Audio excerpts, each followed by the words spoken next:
Hello everyone. புகைச்சலையும் எரிச்சலையும் கிளப்பும் நயன்தாரா. ஒரு காலத்தில் சினிமா என்பது இயக்குனர் மற்றும் தயாரிப்பாளர்கள் கையில் தான் இருந்தது.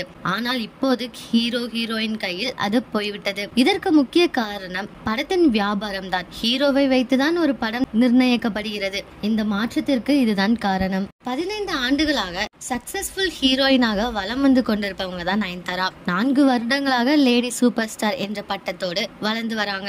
ஒரு படத்திற்கு 10 முதல் 12 கோடி சம்பளம் பெறுகிறார். தற்சமயம் நயன்தாரா செய்யும் செயல் ஒன்று மொத்த ஷூட்டிங் யூனிட்டையுமே எரிச்சல் அடைய செஞ்சிருக்கு. ஷூட்டிங் ஸ்பாட்டில் அவர் நடித்து முடித்த காட்சிகளை மானிட்டர் உதவியோடு நன்றாக இருக்கிறதா என உடனே அதில் இயக்குனர் மற்றும் ஒளிப்பதிவாளர்கள் பார்ப்பார்கள்.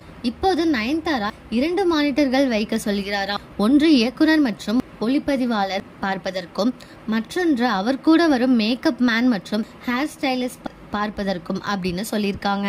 அவர்கள் இருவரும் பார்த்த பிறகுதான் ஷாட் ஓகே அப்படின்னு சொல்றாங்களா நயன்தாரா. இப்படி அநியாயத்துக்கு பல விஷயங்களில் தாறுமாறாக நடந்து கொள்கிறாராம். இயக்குனரையும் ஒளிப்பதிவாளரையும் நம்பாமல் அவர் கூட இருக்கும் மேக்கப் ஆர்டிஸ்டுகளை நம்பி இப்படி நடந்து கொள்வது புகைச்சலை கிளப்பி வருது அப்படின்னு சொல்லிட்டு இருக்காங்க. நயன்தாரோட செயல் சரியா தப்பா அப்படின்ட்டு நீங்களே கமெண்ட்ல சொல்லுங்க. இதே மாதிரி லேட்டஸ்ட் சினிமா நியூஸ் அப்டேட்க்கு இந்த சேனலை சப்ஸ்கிரைப் பண்ணிக்கோங்க.